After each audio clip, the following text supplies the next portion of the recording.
Upstanding for His Worship the Mayor.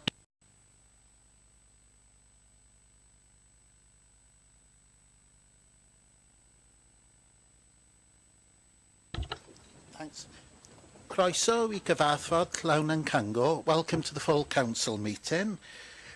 Please note that this meeting will be recorded for subsequent broadcast via the authority's internet site. The images and sound recording may also be used for training purposes within the authority. The public seating areas will be in full view of the camera, and by entering the chamber and using the public seating area, members of the public are consenting to being filmed and to the possible use of those images and sound recordings as outlined above. The first item on the agenda, apologies for absence. Yes, if I can say we've received apologies from Councillor Brent Carter, Councillor Lee Davis and Councillor Bill Smith. Next item on the agenda, declarations of interest. Yeah. Thank you, Mr Mayor.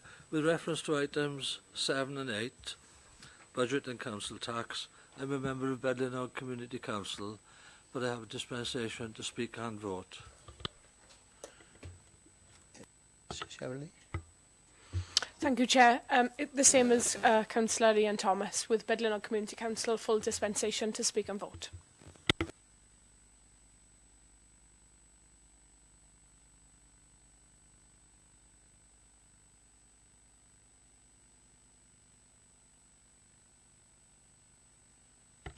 Well, it's been proposed that the following three items be, we have a closed session for that. So would someone like to move section 100?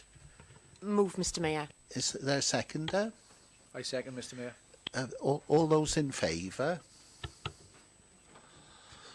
Oh, that's carried then. Oh, yeah, they all put their hands up. So Can you vote electronically? okay, thanks.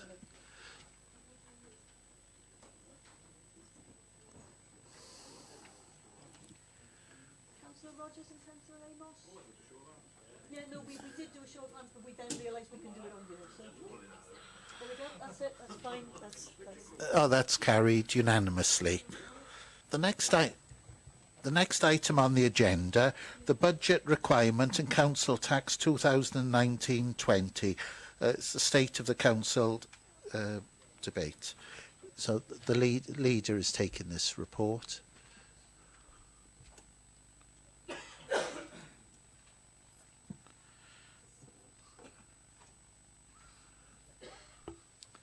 Yes, thank you, Mr Mayor. Again, before I start the summary of the report, there will be amendment to one of the points there in relation to the savings made earlier, which would change the actual amount of money from the general reserves from 430 to 483.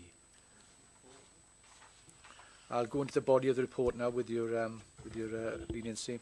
The Local Government Finance Act 1992 determines that as an authority, we deliver a budget requirement and a council tax setting to Welsh Government by 11th of March 2019.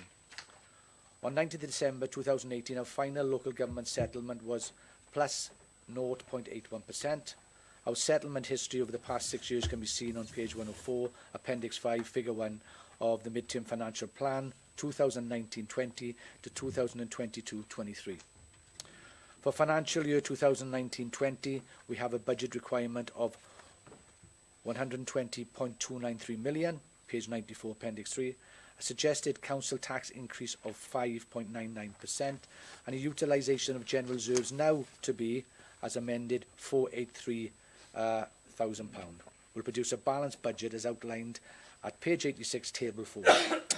We have a budget deficit of 8.111 million for 2020-21, and a cumulative budget deficit of 14.933 million over the 4-year period to 22-23. Our proposed capital programme of the same 4-year period totals £43.58 million, with 14.317 million next year. Page 95 at Appendix 4 reads. This year's budget requirement and council tax report is in the accumulation of 12 months of hard work by officers, members and the public through a substantial consultation exercise. Budget boards, scrutiny committees, not least audit and joint committees, and all members of full council considering and approving the medium-term financial plans in its various stages of surplus and deficit have all contributed where we find ourselves tonight. I will now review and summarise some of the key achievements from this local authority and officers. A full copy of this information has been provided. Excuse me.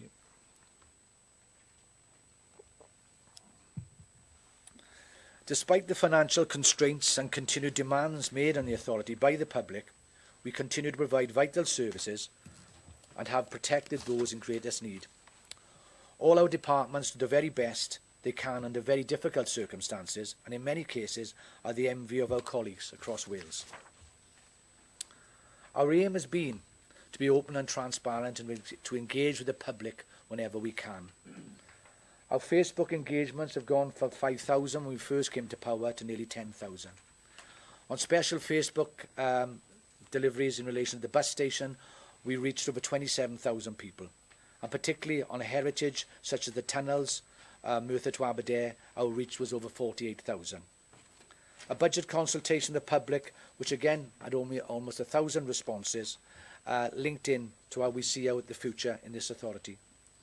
VER has allowed us to look at systems and structures and how we deliver things, and how to be more accountable, and how to see a line of sight from the strategic down to the street, where people know why things have been done, and who they're being done by, and who they've been done for. It's been a difficult year for education with mixed results. One secondary school had an outstanding report from Estin, and we pushed hard in relation to attendance. Miss School, Miss Out was the media campaign. This was one of the areas where an excellent report from Harvey Jones, Councillor Harvey Jones, Scrutiny Chair, linked in with the work from our own Cabinet lead, Lisa Mitten, saw the best way, I believe, Scrutiny and Cabinet can work together. Our new pupil referral unit set up, and I'm fortunate to sit on that board and see those at the most vulnerable end of education be given a much better service. We look with expectation for a number of new bills, the Godric Hoyd and the Single Faith School at Darren. On another angle, school sports has gone up in Merthyr Tydfil by 5% to 52.7%, and this is now the third highest in Wales. We're amongst the lowest in the country in relation to those individuals who are not in education, employment or training. And with our new college framework, I have great expectation for the future. With a new chair to the board and a new principal, I'm hopeful that education will now line up our children with the appropriate qualifications for the new jobs that have been developed all around Merthyr Tydfil, and also as a result of the Cardiff City deal. There's a national picture in relation to social services where looked after children and the demand for looked after children is raising. This has caused considerable costs for us, where we strive to allow people to stay at home, where we look for people to stay in their own communities. That increased demand was very prohibitive in what we wanted to do. We want to intervene early, we want to reduce demand, we want to give the best possible service. We've been able to realign some services, noticeably that around the Gurners homes, and also by VER again realign management structures. We have a new framework to deal with the Disability Facilities Grant, 2 years of hard work coming to fruition, and it is down to a lot of the work done by Councillor David Hughes and Officer Alan Owen that is so. A positive report for children's services by CSW shows good leadership from within the service and from within the officers and the Cabinet. We have a new member now as Cabinet Lead, Chris Davis, with his experience as a social worker, will be a great asset to that department in the future. Neighbourhood services always at the front end, very visible to the public and social media. When things go right, people are supportive. When things go wrong, we all know about it. Cuts to the past in budget and revenue have made it difficult. But despite pressure, they're still on target to hit many of their key performance indicators. The landfill target of 62.62%, 64%, sorry, with a current position of 62.62% is not far off. The KPI has changed a little in relation to fly tipping, but still fly tipping is collected within just over 1.5 days in our community. Green flag accreditation has been maintained at Aberfan, Cyfarthfa and Taff-Bargate parks. Fly tipping is a constant blight, and despite much attention, it still continues to be problematic. Punitive measures, fines, etc. have been helpful, but not the answer that we all expected. Now changing in relation to other matters of further punitive measures, we still have had 17 prosecutions this year with £9,500 in fines. Street cleansing is an issue we've discussed a lot, and we responded to those conversations, you can see, with the formulation of this report and the budget. We cannot rely on community groups to do the street cleansing role, but we can rely on them to assist and help wherever they can. And again, with changing of the guard, we thank Cheryl Lee for her service and what she's done, but also we look forward to our new cabinet lead, Dave Hughes, and Rob Barnett working together and looking to take on many challenges in this area. Environmental health, promote health and well-being borough-wide with a range of products, working closely with roads, food safety issues, noise abatement, and sometimes the land clearance developments. They have a wide range of interaction with our community. I do believe we saw the very best of this area when working on the pollution issues that exist at Toyn Hill. What we saw was the experts out in the field, out speaking to the public and explaining to a very complex picture. Both 2 ward sessions at the Red House and the Labour Club were well attended by officers, by councillors and the public. And it was excellent to see that engagement and I believe, seeing democracy working at the very best level, trying to deal with a very difficult issue. The solutions may not be perfect, but they've been gathered together in a partnership way with the public right at this heart. We continue to support the golden thread that is diversity throughout our service. We are accountable to everyone and the door is open to everyone. We support our heritage and language, and we support many groups who have set up their own Welsh classes and set up their own groups supporting their heritage. It was clear a couple of days ago in the raising of the minorities LGBT and transgender flag that we support those most vulnerable in the community. And it was keen to see later on in the parlour when they were entertained by councillors and how much they welcomed our support. We also support the elderly. The Over 50 Club is regularly attended, and each year they speak to us about their issues, and also through the forums in the community. Youth community forums are growing, and we still have to support them despite the dwindling funds. All our councillors, from whatever party, work together and generally support those agencies, particularly with the Foster Farm funding, that enables them to support in many, many different ways.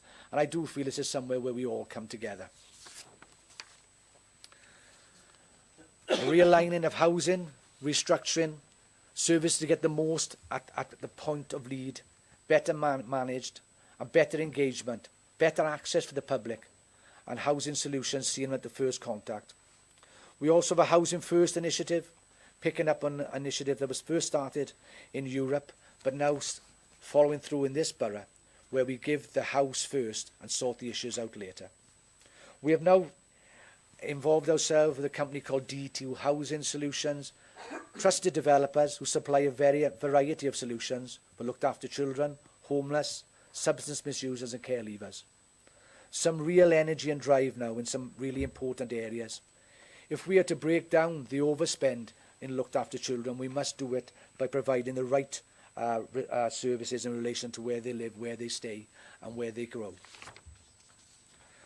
Tourism has been a major success. Those who criticise Trago for killing off the town high streets may have to eat their words now, because we have up to almost 10,000 extra visitors a week. Brecon Mountain Railway in Pant now in the future will have 57 units, a high-level glamping site. Forest Holidays at Garwnant, who we've been engaging with for the past 2 years, will have 40 cabins of the highest standard for a holiday village. Bike Park Wales will also have an alpine village, which will create over 150 jobs, but also keep 100 people there to stay. As we're all aware, it was only a couple of days ago they were at the Rock UK, where they have 150 beds there, but also a community facility second to none, showing the gateway to that beautiful valley. On the other areas, employment, Stevens and George, Vision Modular Systems and Simbec are all growing, all thriving, and will create up to 500 jobs in the next couple of years. Regeneration has been ably supported by the BIFA and the Foster Farm funds. All our officers, all our councillors supporting communities of all types, the elderly, the young, the disabled, the disadvantaged. Particular attention has been given to sport of all type: rugby, tennis, bowls, judo, taekwondo, karate, boxing, you name it. And also again, the re-energising of those boys and girls clubs. Georgetown, Penydarren, Thomastown and Trelewis have all been supported by these funds. Another example of all our elected members working together at street level to support the community. But also at a strategic level, with Alan Howen and his team chairing the panels, working with the panels to ensure that we make fair decisions in a very effective way. If we are to strive in the future, if we are to gain a better profile in the future, then the area that it really has been proactive here is planning. Particularly in the leadership from Judith Jones, she's provided additional training, a hands-on approach, and is available at all times to assist. Key development in the local development plan will give investment, employment, confidence and pride. The location of Merthyr Tydfil is God-given. We live in a beautiful environment, and we also have a can-do attitude from our workforce. They want to work and there is work there for them. We know that over 2,200 homes will be built, and this will be guided through by our planning unit, which has been voted #1 of all local authority planning departments. That engagement and involvement has been, for me, another high point.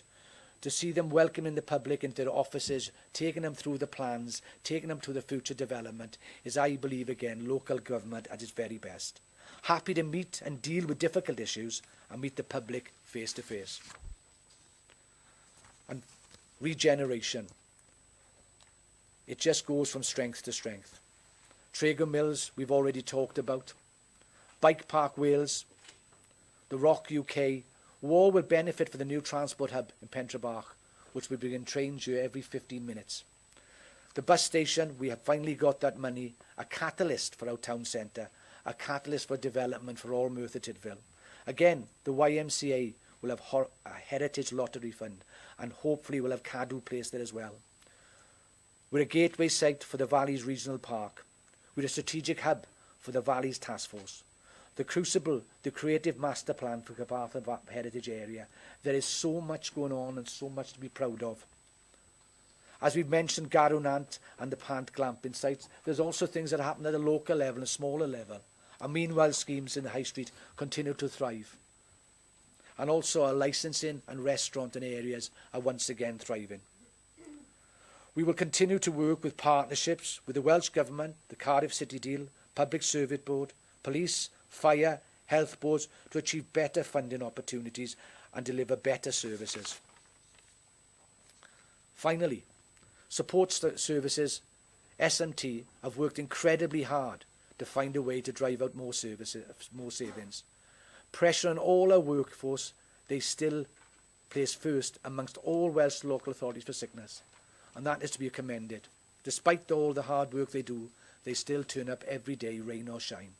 And this speaks absolute volumes for this authority's employees.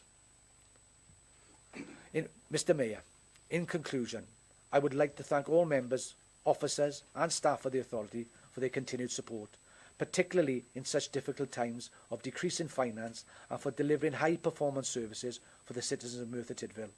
We have come so far, but next year presents an even greater challenge. It's only achievable if we work together. I now have the pleasure in moving the recommendations 2.1 to 2.8, but I will add a further recommendation that in the event that recommendations 2.1 to 2.8 are not approved by Council, it is agreed that a further report be brought to Council on the 5th of March 2019 at 5:30 p.m, and that the Council Procedure Rule 4.01.16b does not apply in this matter until a balanced budget is set. I so move. Thanks. Can I interject? There are some amendments that will be needed to the recommendations. Obviously, 2.3 will need to be amended to say utilisation of 483,000 from general reserves, which has gone up from the 430. And as a result, and I hope it may be corrected by Steve, but not on this one, in 2.5, I think what that needs to say, because obviously increasing, if it's accepted to increase the general reserves, then it will affect the medium-term financial plan. And what I propose there is that 2.5, and Steve, this is the wording I say, medium-term financial plan 2019-20, 22-23, including the capital strategy report, treasury management strategy statement, be approved, subject to 2.3 being reflected in a revised medium-term financial plan and brought back to Council on the 20th March 2019 for noting. Will that pick it up, Steve? As long as Council's happy with that, because obviously moving the figures around will impact on the medium-term financial plan, but once you've agreed the budget, we just need to reflect that in the MTFP, and that'll be come back on the 20th, just for noting, not for debate. Thanks. So, Yeah, Chief, in doing so then with those as well, just highlighting that, because obviously we made that amendment in relation to the 2 street cleanses, then I'm happy to second that. are there any questions? Oh, Councillor Jones. Thank you, Mr. Mayor. Can I take you to page 122? It's paragraph 8 under the heading Reserves Strategy. And it's a preamble to my question. The last sentence reads, "It is acknowledged that the continuous use of balances to avoid difficult budget decisions is both unwise and unsustainable." Could I ask, would it be either the Director of Finance or the Chief Executive of both to clarify that position further, please? If I could clarify that, what that actually means is obviously as part of our corporate reserves policy that we are able to keep general reserves between 3.5 and 4% of our net revenue expenditure. So anything that falls under that 3.5% then would actually raise concern, and that's where it's under 8.1 and that last sentence, and that actually reflects that if we have to use general reserves every single year and to balance the books, then obviously for the following year then we'll be under that 3.5%, which is not wise. Clive, you may by increasing in recommendation 2.3, by increasing it by another 53,000, it takes our general reserve figure down to 3.505. And I need to ask another question, which is on the opposite page, on page 123, under 8.5.4. It is proposed that general reserves will be maintained at a minimum of 4.27 million for the duration of the MTFP for 2019-20 to 2022/23. You've mentioned the 3.5%. I take it, Mr. Mayor, and it is a question, that we cannot go any further into general reserves from now on into the foreseeable future. Yes, if I could answer that. Yes, again, that will have to be changed at 8.5.4, because now that £4.27 million now reads £4.217 million. But as Gareth has said, that we are at 3.505% of our net revenue expenditure. So we're still within our threshold. And included as part of the MTFP going forward is, as you see the figures in Appendix A on page 127, and you can see there that we're only estimating to use general reserves for next year only. So at this present time, it's just next year only, because at this stage we're now down at that 3.5% of our net revenue expenditure. Mr. Mayor, could I ask my third question, which is in relation to the 3.5%. If at any time the authority wanders just a bit below that 3.5%, what is then the procedure that you have to follow as the Section 151 officer? It's certainly that for next year, if we do start to, well, it's for instance, if we start, if we just have an overspend next year, then we'll have to identify some savings and to offset that overspend. We are now we're just now hopefully going to set the budget for next year, but then as soon as this is set, we'll be starting then and to look at the following year, and we'll hopefully be able to identify in-year savings, which then can offset if we do overspend next year. It's obviously the case then if we fall under that 3.5%, then we have to identify savings and to address that, because we can't allow that figure to go under 3.5. So just to confirm, Mr. Mayor, I hear the answer, is it the intention with the amount of money that's been taken out of general reserves and earmarked reserves to attempt to replenish any of these amounts during the course of the next financial year? I think that would be one of the aims, but obviously we also have to identify if there are any overspends, that will have to be addressed first.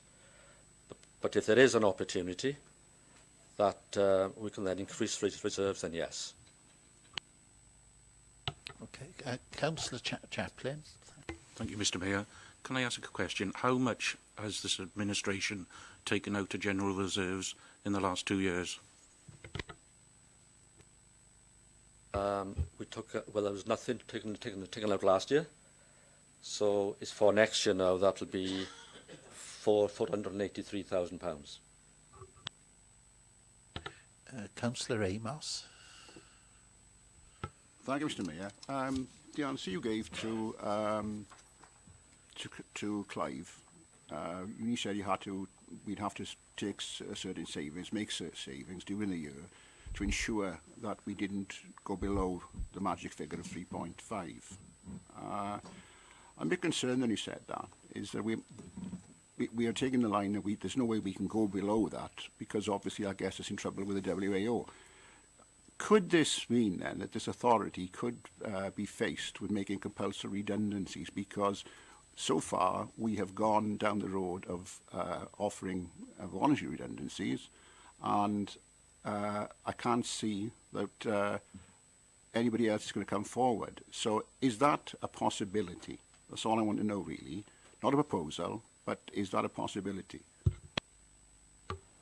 I think it's the case until we know exactly what happens next year, and if we are overspending, then we can't really state at this time if that is going to be, and I know that is going to come to just happen.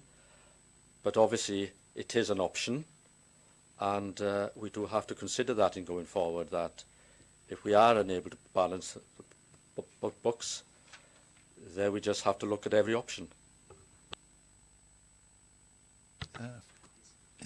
Gareth? Oh. Thank you, Mr. Mayor. Steve, can you let us know what the difference is between the 3.5 floor of our revenue policy and the 3.505% that I understand we could go to if we pass this budget?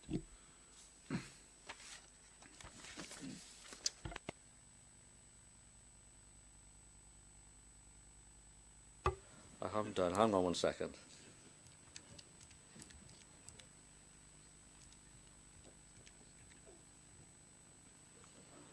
So at this time, I'm afraid it's only £7,000. So that's what we've got left in between the 3.505 and down then onto what would be exactly 3.5. So if, for example, we have additional demands that are in excess of 7,000, from what I understand, the looked after children, for example, is extremely volatile, to say the least. If, for example, we have a situation then that monetary figure would have to be found from in-year savings and not from reserves. It's at this point in time, as the corporate reserve policy states, is that we have a lower level of 3.5% of our net revenue expenditure. So at this point in time, if our reserves are reduced, or just if we have to use some general reserves, then obviously we do need to try to replenish them ASAP, and that means that we do have to try to identify savings next year so that we ensure that we are still at that 3.5% level. And I think Julian touched on it, but if we do fall below that 3.5% level and we're at the stage of 3.49 or 3.75, whatever, is it then you have to refer the authority to external regulators? It is the case, obviously, that the 3.5% to 4% is a council corporate reserves policy, which has been approved by council. It's a case of we would need firm plans as a council as to how we are going to replenish and make sure that we don't eat into those reserves any further. So it's a case, first of all, as a council, and to identify what those plans are, and to ensure then we don't fall under the 3.5.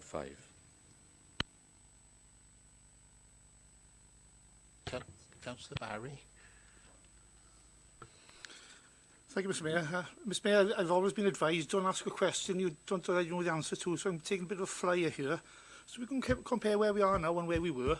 Can you just tell us, over the 5 years of previous Labour administration, how much was actually taken out of general reserves or not replaced? So over the last number of years, we haven't used any monies from general reserves. Councillor Amos. No, that was such a stunning answer you gave there. I just wonder whether I heard it right. Did you say that we have only got £7,000 to play with for this coming year before we go below that figure? £7,000. Did I hear you right? Yes, it's what we're saying is that if you calculate what a 3.5% of our net revenue expenditure is, then that would mean that as the general reserves currently stand, then we have £7,000 above the 3.5%. What we'll obviously do is that the general reserves now will be the last resort, in that we don't want to take those reserves down further. So that means that we have to try to identify all opportunities so that we are not going to be using any more general reserves. So those could be in-year savings when we start to address the following year's funding gap and what the budget needs then to be for the following year. But it's looking at all options and to ensure that we've got a good level of reserves at that 3.5 level. Councillor Mitten. Sorry. Had you finished, Julian? Just a follow-up to my question is that, can I just ask, I could probably look it up really, but you say there's £7,000 left, but how much did we have to dip into the reserves this year for any overspend that we had in the looked after children budget? It's for the current year. We are projecting at the present time, we've got year-marked reserves in the current year to address our overspend, but we'll be looking around the £1.6 million mark for this current financial year.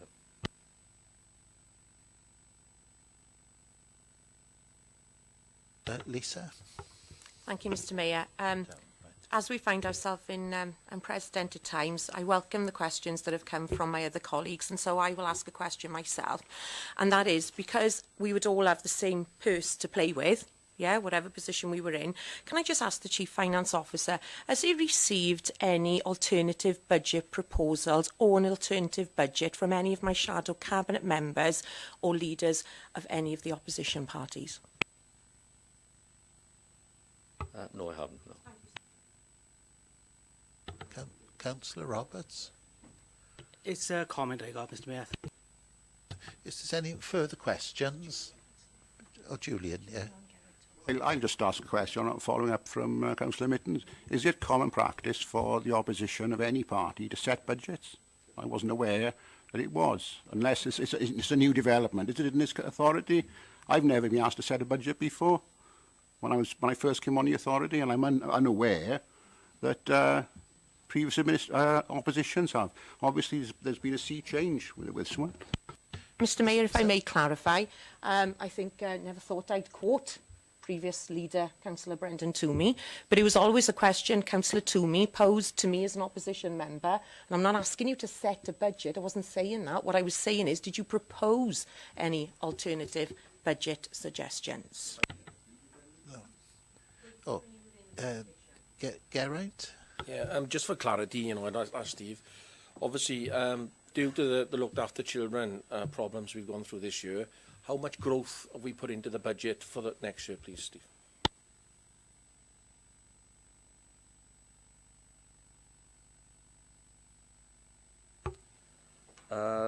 Altogether, for next financial year, we've had to put in fact, we've had to put in nearly £6.8 million in total. We've got a net of 5.8 million because we had a contingency within there of £1 million, but it's £5.8 million.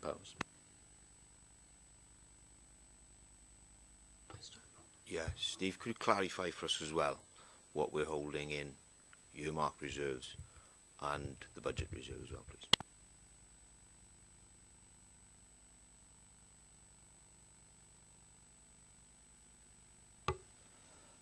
In respect to the earmarked reserves, it's the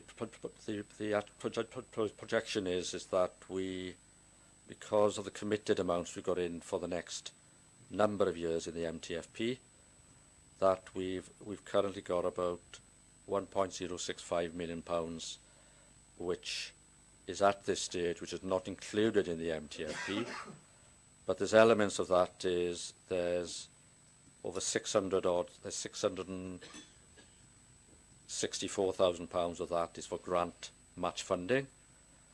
We've also got an element in there for the redundancy reserve, and we've also got monies in set aside, which we've set aside for the city deal reserve. So it's around £1.065 million we've got to play with, but as I said, those will be committed in going forward.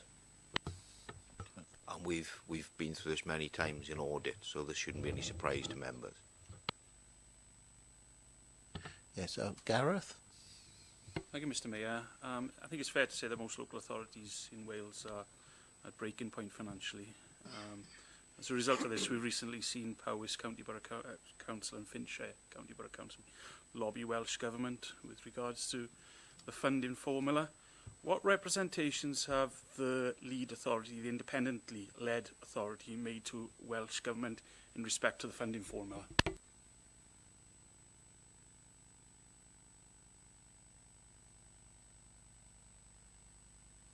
Yeah, the representations have been made to WLGA. WLGA also, as a group, there was a Labour group went to the leadership last year. There was some debate about that because it was felt by other members, Conservative, Independent, there should have been a wide-ranging cross-party group. Representations are going to be made this year furthermore. I've spoken to Andrew Morgan and Hugh David from Bridgend. Everybody's in the same position in relation to the funding formula, and that's been challenged on a regular basis. So, to answer the question, those representations were made last year on a wider scale, just before the election of the First Minister, by a single Labour group, and they continue to be made now by WLGA and the leaders from the South East and the City Deal group. Oh, Gareth, yeah. It's simply from our colleagues in the Labour Party and the WLGA. Can the leader confirm that there's been no direct representation from this council, from this independently led administration to Welsh Government?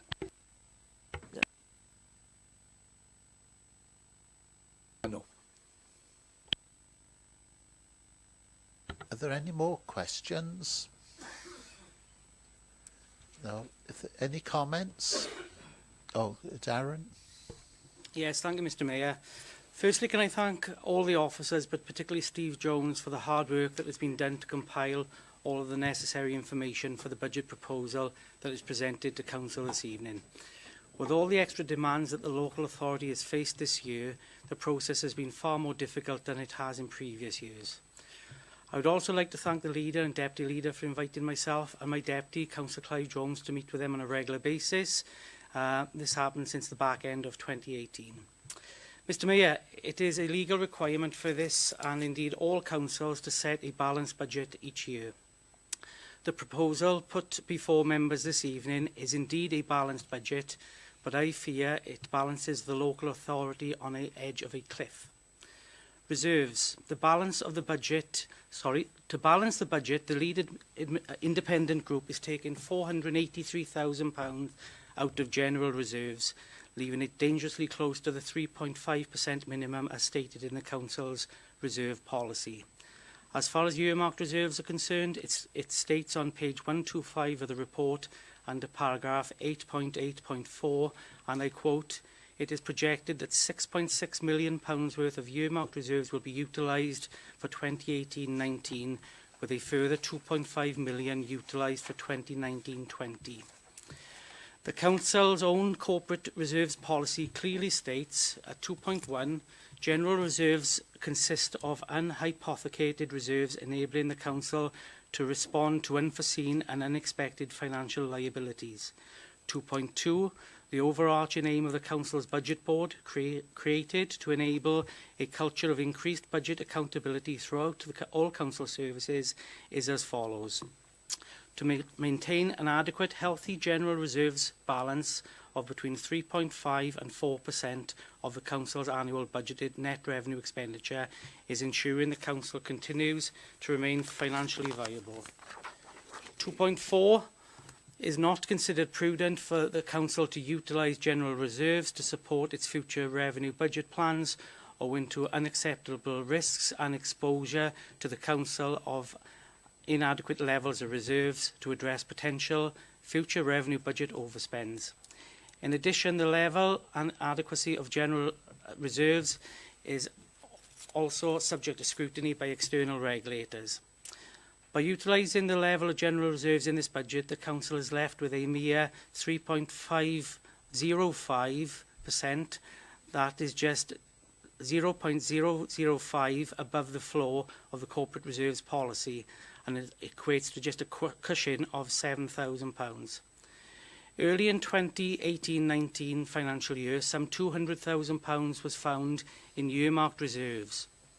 Rather than leave it there, knowing that the local authority faced a budget deficit of £6.4 million, as it was then, knowing that the money was going to be spent, the Labour group pushed for the use of the £200,000 for the then proposed changes to the Breakfast Club provision. Instead of diluting each department by 6%, the Labour group would have looked at unpalatable and tough decisions at the very start of the financial year.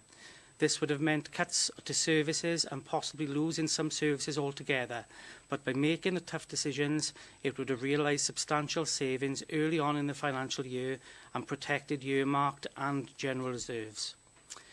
During October and November 2018, the Council's Cabinet carried out a budget consultation with residents to ascertain what services were most important to them.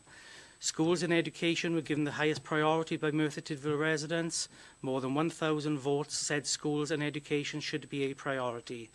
There are almost 6,000 votes cast during the consultation, which came from 746 people at each of the 9 Cabinet roadshows, as well as the online survey. Some 1,118 votes were cast in favour of schools and education, with 911 for care for the elderly. Children's and adult social care received 835 votes, and refuse and waste getting 551s, and highways and infrastructure getting 524. Mr Mayor, this budget is all about cuts and how the local authority balances the books. There's been no consideration to the outcome of the public consultation, other than some grant money that has gone directly into specific directorates. The lead administration has not listened to the public. They have not put in necessary resources into schools and education. By by the way we are now, once again under an independent administration 22 to 22 from Welsh authorities. Council tax. Throughout 2018, the indicative figure was set by Council last year at 4.15%. Only recently, within the mid-term financial plan, did this change to 7%.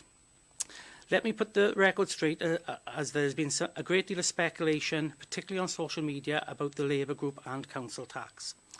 At the time when the indicative figure was 7%, my deputy and I had various private meetings with the leaders. At one of these meetings, we asked for firm council tax proposals to be presented so that we could take this back to the Labour group for discussion. Figures were given, and they were 6%, 6.5%, 6.75% and 7%. Before any discussion was had with the Labour group, the lead administration then published the figure of 5.99%. It was then decided not to discuss or disclose any figure from the Labour group, as discussions were then closed. We are not the lead group, and the budget and council tax is not ours to set. Quite a lot of figures that were discussed in private, and it's a real shame that some of these figures have somehow leaked. There has been no council tax increase figure given by the Labour group, so rumours of the group wanting a 6.75 increase are totally false. I mentioned the £200,000 that was found in earmarked reserves earlier. If this was kept and not spent, it would have resulted in a 0.74% being deducted from tonight's base, based on the basis of 1% is equivalent to every £273,000, I beg your pardon. The Labour group is a responsible opposition. It would be very easy for us to oppose everything that is put before us just to make it difficult for the lead administration. We do not do this. We realise that if it was not for the unprecedented extra demands this year, that the budget would have already been set. And we realise that the local authority decided to offer the enhanced VR package to staff so that savings could be realised. That was an extremely difficult process and a very time-consuming one at that. Mr Mayor, taking all of this into consideration, it is impossible for the Labour group to support the budget and council tax that is presented before Council this evening. The budget is an independent group budget, and as the lead group, it is for them to deliver their own budget. We have decided not to vote against the budget. With the numbers so close as they are, and indeed with the lead group not having an overall majority in the chamber, if we did vote against it tonight, then there's every chance that we would win that vote and the budget would not be set. Mr Mayor, we cannot support the budget for the reasons that I have outlined, but we cannot vote for it, but we will be abstaining so that the budget will be set. Tonight's independent budget, with a council tax increase of 5.99, will be set, and then the lead group can move forward next year to deliver their budget for 2019-2020. Thank you. Thanks. Councillor Jones. Thank you, Mr Mayor. General reserves down to the limit at just above 3.5%, taken out 483,000 from it. The earmark reserves, 6.5 million, taken out so far in this financial year. 895,000, that was to balance the budget. From the 1st of April this year, the projected earmark reserves will be 4,022,000.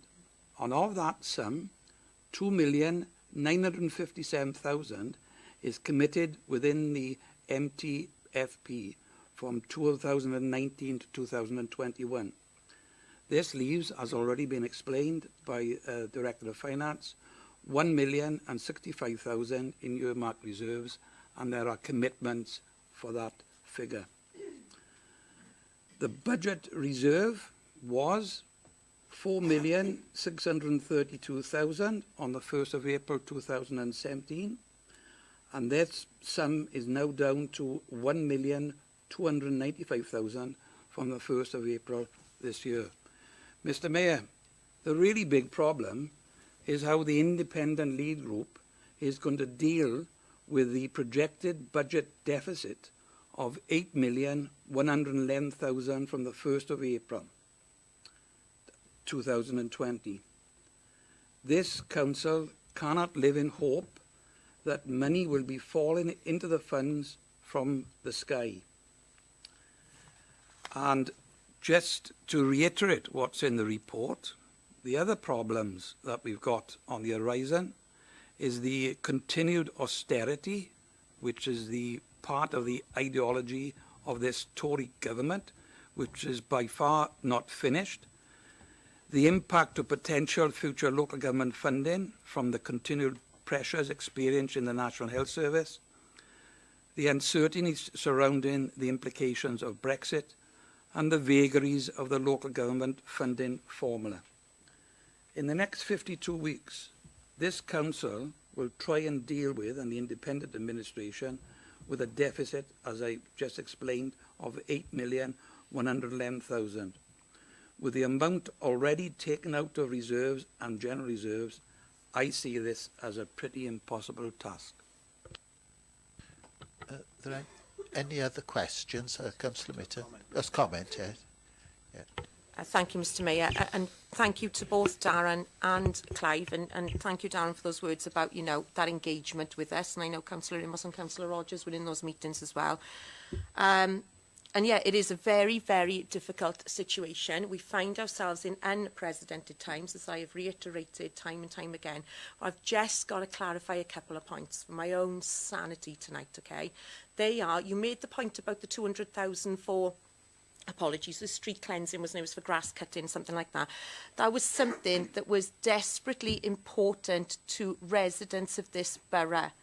Was £750,000 use of earmarked reserves in 2017 of desperate use to the people in this borough, or was it to keep council tax low before a local election? Pause for thought, she says. And secondly, in relation to schools, I appreciate what you're saying about education. Yes, it is the main priority that come out of those fantastic consultation events where this independent council engaged with the people of Merthyr Tydfil. But what I will say as well is we are the only local authority in Wales at the moment to have every single school in the black. Every single school budget is in the black. Only local authority. So, number 1 out of 22. Let's just reiterate that point, is it? And yes, you're right about austerity measures, Clive. Unfortunately, though, you know, the situation we find ourselves in, is it going to change? I was hopeful it would change, but your party's falling apart at the seams in Westminster, and we've got no real opposition to the blinking Conservatives, so I don't know where it's going to leave us. Hard times ahead, tough decisions, end of. Thank you, Mr Mayor. Earlier today, the Prime Minister miraculously found her magic money tree and committed 1.6 billion in funding to communities in England only. We don't quite know if there's going to be Barnet consequentials or not. But what we do know is I understand the Department for Housing, Communities and Local Government said that there will be additional announcements in due course for Wales, Scotland and Northern Ireland. So we'll go back to the question I posed earlier. Now is the time for this lead administration to start talking. You need to get down the Assembly and start lobbying them. And for once, stand up for the people of Merthyr Tydfil. You are the lead administration. Can you please take some responsibility? Gareth? I totally agree with Councillor Lewis's point there.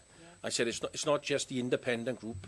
I think our AM and our MP should be challenging Welsh Government as well. You know, it's Labour. It's the Labour Party who sets the money that comes to local government in Wales. And perhaps if they give us a little bit of the share that they give to the health service, we'd all be in a better financial position. Start talking. I understand the door's always open. Councillor Rogers.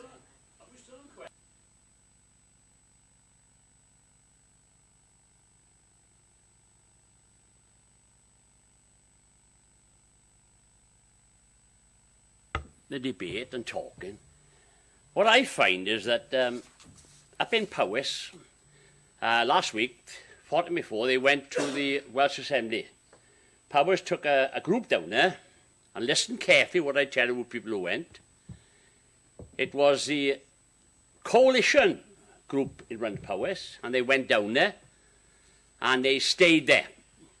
And Drakeford wouldn't meet them, but a top man, the top officer there met him, and they gave a good year, and they were very, very pleased. So the independents and the Tory-run council went to the Welsh Assembly and asked, what are they doing? We know what they're doing to local government. They are battering us. And I don't want to hear tonight excuses that we only can do it because it comes from Parliament. Get down there and tell them that you want to lose local government. They're killing us. Tell the Welsh Assembly, tell them straight, from all local authorities, don't worry about WLGA and this and that. Get a coalition from this council to go down there and stay down there. I remember a person very well who done it. In fact, I stood in Welsh Assembly for Merthyr and she stood for Ebervale, and that's another story, but Gareth, you know the family very well. So what I'm saying is that, you know, we're here at trial tonight. The money comes from the Welsh Assembly. I think at the moment they're not good enough, not none of them. I stood twice. I would have taken the next one, but Remney Valley, have you ever been over the Remney Valley? Don't rush over there, I'm telling you now. The boxes over here were like that. I tell you, I would have. Don't worry about that. But what we're saying is, right, don't shove it all on national government. The Welsh Assembly are there to answer to us. We answer to the people of Merthyr Tydfil. We tell them what's going on, yeah? That's why you get elected. Now, they're batting us. They're murdering local government. I've seen cases here lately, this last 12 months. I can't believe it. In my time, and I'm going back 43 years except for a couple of breaks. One was a blimp and one was a pack of lies. Julian, remember that? So I can remember it, and the motion of the finance man officer, finance councillor was simple. Put it to it, support it and vote on it. We've had, according to Kevin, 18 last week, so I'm going to count tonight. We've had 19 meetings. 19 meetings, of course, that's another problem. But what I'm saying is that we've got to get off. Let's start doing something about this local authority. Don't sit back and say, oh, I'll come. We got another 12 months. Have you hell? It's the worst time I've ever known. So what are you going to do now? I'm going to ask tonight now to get this coalition going, to get down the Welsh Assembly. And Labour, I want you to be part of this. If you offend people, don't worry about it. If you've got to offend them, offend.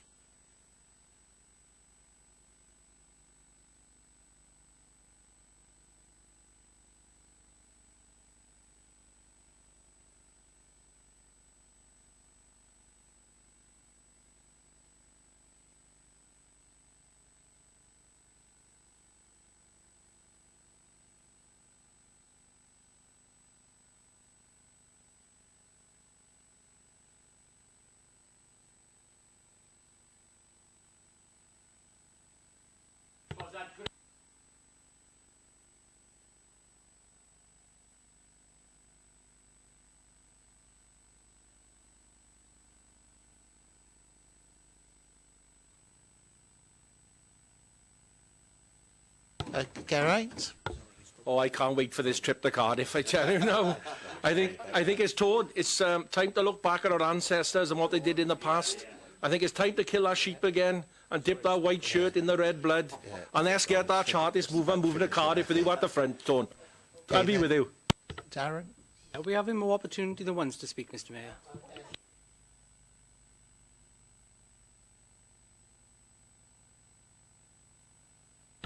Are there any other comments? Julian, yeah.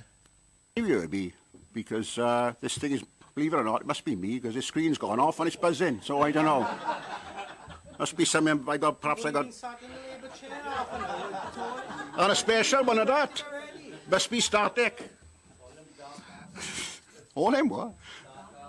Well, right, Mr Mayor, first of all, I'd like to thank the leader and his team for and all the officers and all the hard work they've put in, and I'd like to thank him for the meetings that we've had, Tony and myself, and him and Lisa and Darren and Clive.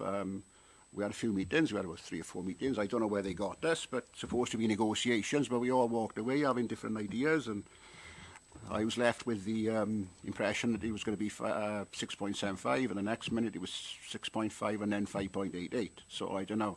We got to the stage in the end, Mr. Mayor, where we were chucking darts at a board, you know.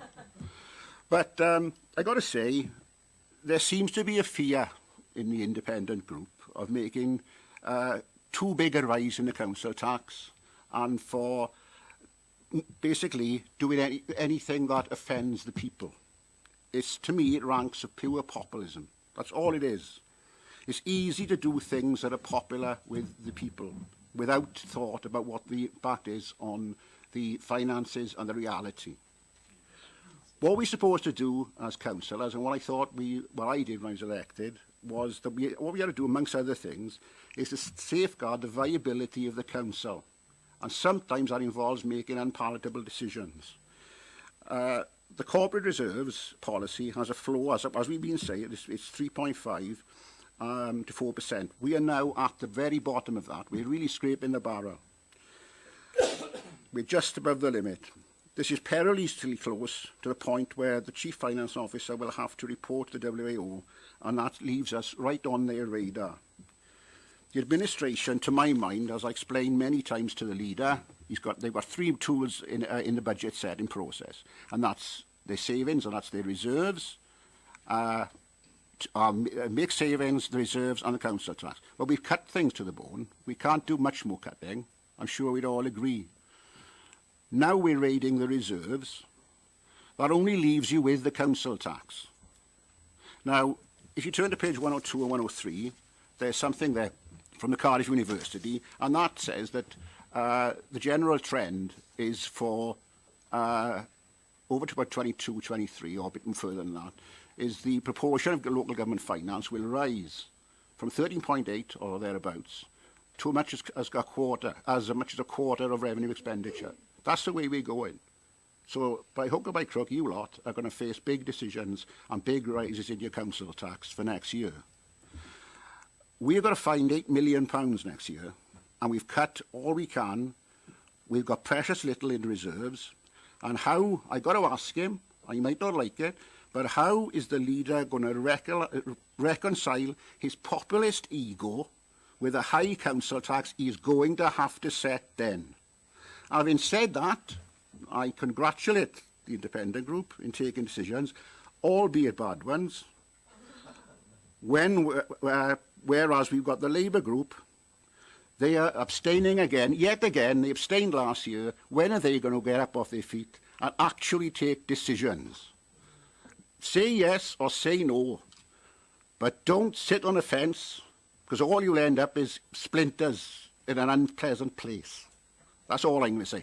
I'll close by saying I am certainly going to vote against the budget, and I'm not afraid to do it.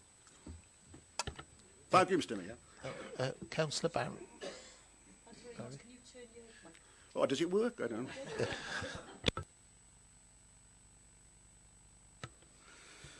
Thank you, Mr. Mayor. Very, very brief in response to some of the things that have just been said. Unlike some in this administration, we meet regularly with the AM and MP, and we constantly challenge them with the funding coming to Merthyr.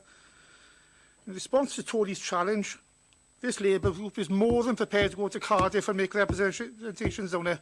We don't care if we upset them down there. We appreciate we need more money. We are there and we are up for the fight. Are there any further comments? Oh, there we are. Thank you, Mr. Mayor. Just to say that I disagree with Councillor Amos's comments. I think that to balance a budget is one thing, but also to meet the needs of our population is another. I was just reading a report today, actually, that I can pull some information from. It was from the Resolution Foundation, who've just published a report today on the Living Standards Outlook for 2019. And what the report finds is that the cuts to UK government spending on benefits and anemic economic growth could produce record levels of child poverty by the end of the current Parliament. The report also concludes that after 2 years of economic growth close to zero, household incomes of typical working-age families were unlikely to rise over the next coming 2 years. Child poverty was at a rate of 27% in 2011-12, and it peaked to 37% in 1999 to 2001.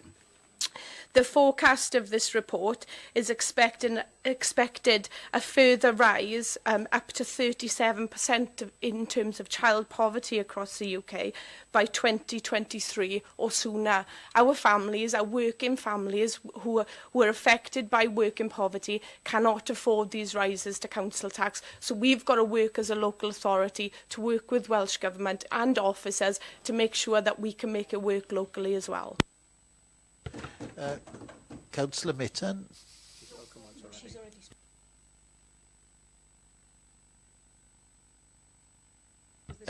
Yes, is there anyone else got any other comments before the leader closes? No, if you come. Yeah, thank you, Mr. Mayor. First of all, I have to be honest and thank Darren and Clive for their approach, and Tony and Julian for the attendance at the boards, the partnership boards and the leadership boards. Tony has been consistent. I think he's living in cuckoo land, to be quite frank. He's been consistent with the high tax because he doesn't have to answer to anybody. There's 3 people in telephone kiosk in Pen y Wyn, I think. So when he talks about the public, I don't know what public he's dealing with, to be quite frank with you. But I do respect the approach, and I know why Darren has done so. He's putting Merthyr Tydfil first. That's why he's done so. There's a difference in our approach. We are one end of the scale, and he's at the other end of the scale, and I respect that. I'm not going to argue about figures or what was said or what wasn't said. We all know that was what was said and what wasn't said, and we can discuss it outside the chamber. I'm not wasting people's time with it here. I've worked at the budget board for 12 months, 18 months. I've been at every meeting. And it's not once, not twice, 3 times. I welcome the others to come along. So this isn't a shock to me where we are. I've lived with it for 18 months. And I've got to be honest, I'm really glad now there's been awakening. Suddenly we've got experts on reserves. I love this. They've been experts over the last 3 months, been fast asleep for 18 months. Yeah? We've been dealing with, been living it every day. Every single day. Yeah, I want to be a populist because I'm listening to people. That's why I'm a populist. I represent the people. I see the people. They come to my house. The workers come to my house. The day after you throw out the stuff about the street cleaners, and we listen to you, that's why we put it back in, they're knocking my door. They're asking me about it. I don't hide from anybody. Populist, you've got to be joking. I'll never be populist in this job, because I could take every hit and every mark. And I'll take it, that's before. And if you want someone to come down with you, Tony, I'll come down with you. Because I've said it once, I've said it twice, I've said it 3 times. I have said it to Drakefoot, and I have said it to Davis when I saw them. Yeah, and I said I want the bus station as well. That's what I said. Because you've got to play the game. You've got to work it. I'm not going to be lectured. I'm not going to be lectured by you, Julian. You must be bloody joking. Language. Yeah. Well, maybe about time someone used to give it a bit of sense. Because I'm not being lectured by you on anything from economics to politics. Because your representation is nil. Because population is the fact that we talk to people out there. 1,000 people we talk to me. I'm talking. 1,000 people talk to me. We saw them all. We spoke to them. And I'm sure a lot more spoke to the Labour Party as well. Remember, I called you the kingmakers. You're in the middle. Yeah, you've got the power base. And that's why I respect what Darren and his team have done tonight. I do respect it. And I stand here and say it, not behind their back. We're not playing games. They put in the people first. They may not agree with our maths, but I do believe they're putting the people first. And that's what we're here for. Remember, this is nearly a 2% raise. Have people forgotten that? Have you forgotten it is a rise in council tax? And all of you know the sort of people we're talking about. Some of them will be considering where they get their breakfast from, where they get their dinner from. So come on, let's wake up to it. I haven't done this to be popular. It'd be much easier to go along with the direction and be safe. We want those people to be safe. We want those children to be safe. Yeah? That's what we want. So finally, we're going to take a risk. But I got faith in the people who work here, and I got faith in the team. I'm confident we'll build back those reserves. And I'm confident we'll still be here, and we'll still be working for it. And also I would say, I would welcome this engagement for the following year. Let's work together for the following year. Let's work together on the budget. Let's make it everybody's budget. And let's get it right for the people of Merthyr Tydfil. Thank you, Mr. Mayor. So, yeah, so we'll take it to the vote then. Thanks. Sorry, I went wrong. That's what it is.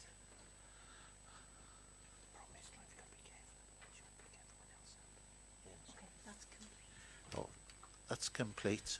So it's carried then, the motion. Thanks. The next item on the agenda is Council Tax Resolution 2019 to 20.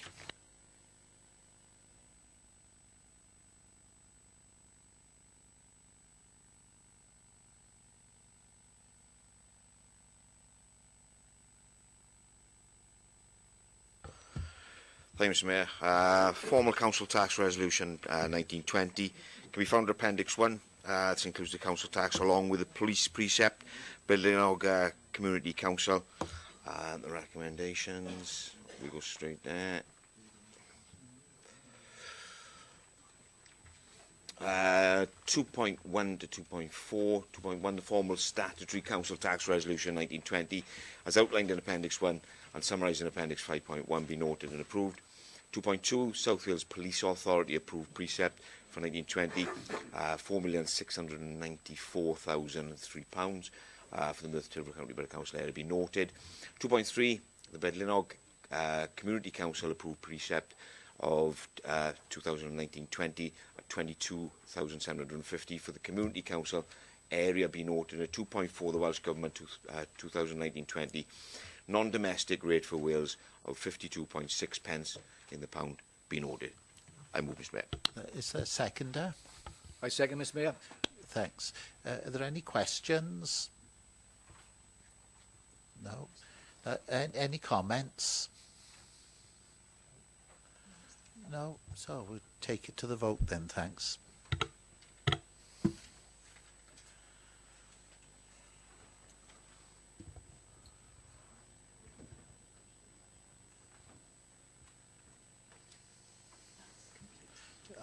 The voting's complete and it's carried. The next item on the agenda to deal with any other urgent business. I'm not aware of any. And to receive communications from myself, I haven't got any of those either. So that's the meeting closed.